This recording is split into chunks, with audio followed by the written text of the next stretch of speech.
السلام علیکم دوستوں ہم ایپیسوڈ نمبر 62 میں عثمان صاحب کو دیکھیں گے جو کہ کونیا میں موجود ہیں۔ دوستوں فقیر عثمان صاحب کو کہتے ہیں کہ ہم نے جیسا سلطان کو کہا ویسا سلطان ویسا ہی کر رہا ہے، لیکن کیا وہ ہمارے کہنے پہ مسعود کے خلاف ہو جائے گا؟ عثمان صاحب کہتے ہیں کہ وہ ضرور ہوگا۔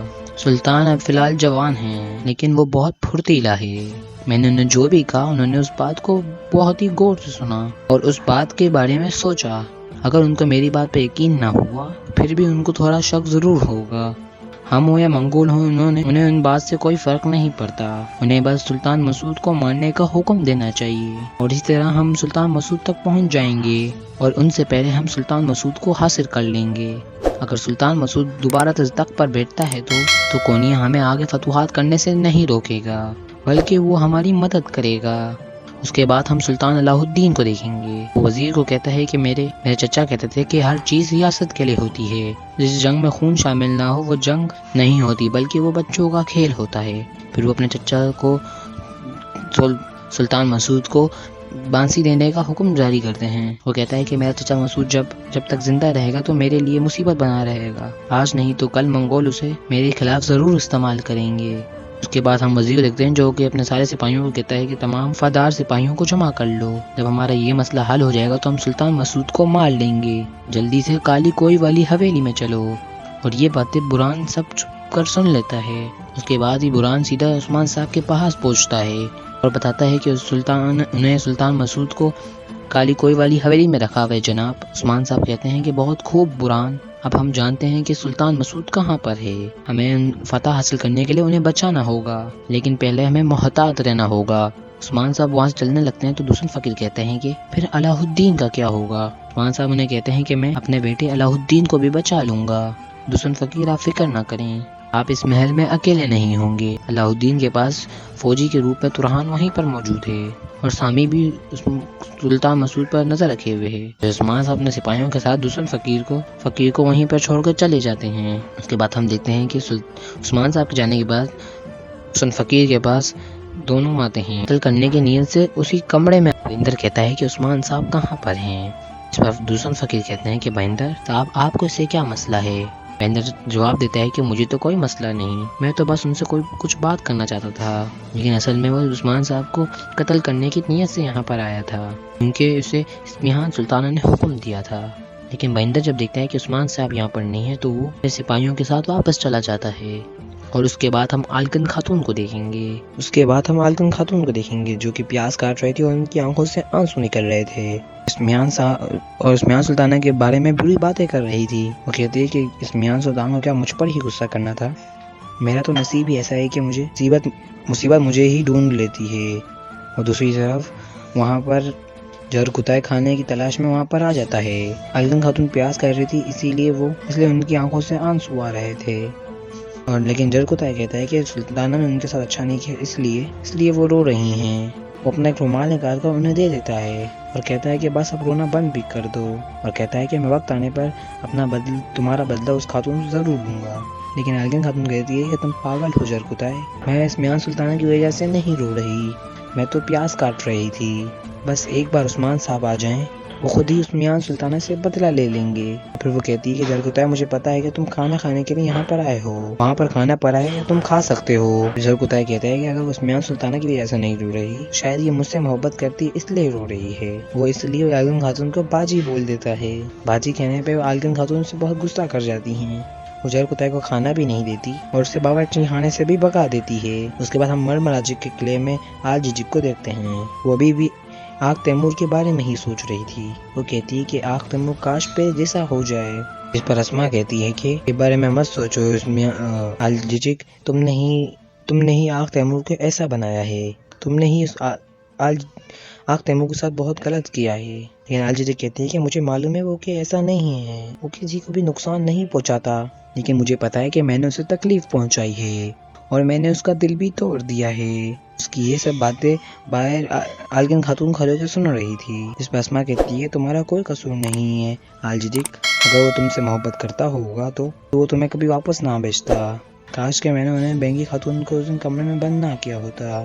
بینگی خاتون بھی یہ بات سن لیتی ہے اور غصے سے دروازہ کھول کر اندر آ جاتی ہے۔ پھر وہ کہتی ہے کہ اسما کیا اس دن تم تھی جس نے مجھے کمرے میں بند کیا تھا، اور اسے مارنے بھی لگ جاتی ہے۔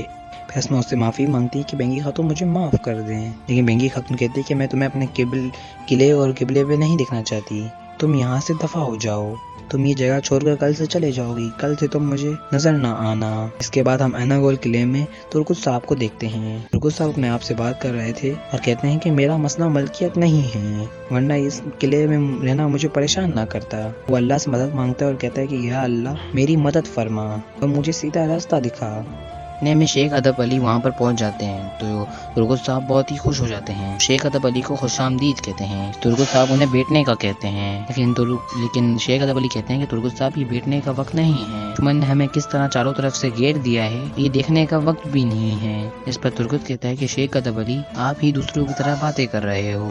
پھر شیخ ادب علی کہتے ہیں کہ ترکس صاحب یہ ناراضگی آپ کی ہم سے ہے یا اپنے آپ سے؟ پہلے اس چیز کا جواب تلاش کرو ترکس صاحب، ہمارا تو آپ ایک لفظ بھی برداشت نہیں کر پا رہے۔ اس پر ترکس صاحب کہتے ہیں استغفر اللہ شیخ صاحب، ایسا نہیں ہے، میں تو صرف عثمان خان صاحب کے خلاف ہوں، میں آپ سب کے خلاف نہیں ہوں، میں آپ سے صرف یہی گزارش کرتا ہوں کہ آپ چیزوں کو میری نظر سے دیکھیں۔ لیکن اس پر شیخ ادب علی کہتے ہیں کہ یہ مسئلہ عثمان صاحب کا مسئلہ نہیں ہے اور نہ ہی یہ ترکس بے کا مسئلہ ہے، کفار و منافقین ہمارے لوگوں کو بھوک سے مارنے والے ہیں، وہ لوگ ان سے ان کا کھانا چھین رہے ہیں، دفاع کا وقت ہے، اب کفار کو روکنے کا وقت آ چکا ہے۔ ترکس صاحب آپ یہ بات کر رہے ہیں، یہ بات کرنے کا بھی وقت نہیں ہے، لیکن ہم پھر کبھی بیٹھ کر اس بارے میں بات کریں گے۔ اگر آپ نے اپنے فرض کو عثمان صاحب کی وجہ سے چھوڑ دیا ہے تو آگے بڑھو اور اپنے فرض کو پورا کرو ترکس صاحب، اور معصوم لوگوں کا کھانا مت چھینے دو ترکس صاحب۔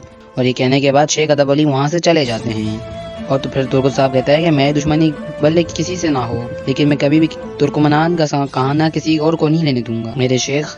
اور پھر ترکس صاحب کوتان کو کہتے ہیں کہ کوتان تمام سپاہیوں جمع کر لو، ہم صبح ہوتے ہی کفار پر حملہ کر دیں گے، اس کے بعد ہم عثمان صاحب کو دیکھیں گے۔ عثمان مسعود کو بچانے سے پہلے اپنے بیٹے علاؤالدین کو ملنے آتے ہیں۔ پھر علاؤالدین عثمان صاحب سے پوچھتا ہے کہ بابا ہم جس کام کے لیے آئے تھے کیا ہم نے وہ کام کر لیا ہے؟ عثمان صاحب کہتے ہیں کہ ہم نے وہ کام بہت اچھے طریقے سے کیا اور تم نے بھی اپنا فرض بخوبی نبھایا، بس اب فکر مت کرو، باقی آپ کا بابا خود ہی سنبھال لے گا، لیکن بیٹا یہ تم فکر مت کرنا کہ تم قید میں ہو۔ علاؤالدین اس میں کہتا ہے کہ بابا قید کوئی چیز نہیں ہوتی، میرا مقصد تو آپ کے راستے میں فتح حاصل کرنا ہے، اور میرا مقصد حضرت اسماعیل علیہ السلام کی طرح اپنی گردن چاقو کو دکھانا ہے۔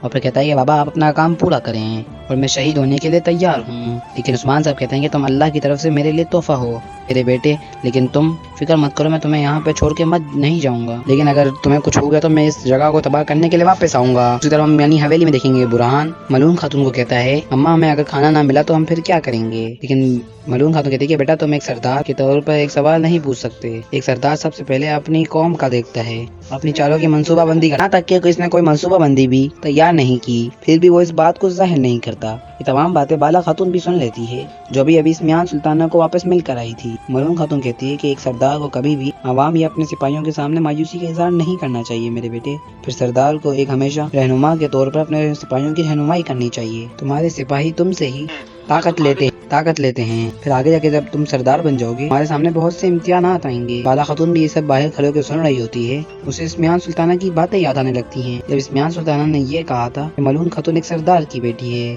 اور عثمان صاحب کا بڑا بیٹا اورحان ہے، ان ماں بیٹوں کی دونوں کی تخت پر نظر ہے۔ پھر بالا خاتون دروازہ کو کھول کر اندر کمرے میں آ جاتی ہے، ملون خاتون نے خوش آمدید کہتی ہیں اور کہتی ہے کہ مجھے بتاؤ کہ اسمیان سلطان نے تمہیں کیوں بلایا تھا، لیکن بالا خاتون نے یہ نہیں بتاتی کہ اسمیان تو انہیں ان کے خلاف برتا رہی تھی، بلکہ وہ کہتی ہے اسمیان سلطان نے کوئی خاص بات نہیں کی۔ ملون خاتون کہتی ہے کہ ایسا ہو ہی نہیں سکتا، حالانکہ تم مجھ سے کچھ چھپا رہی ہو۔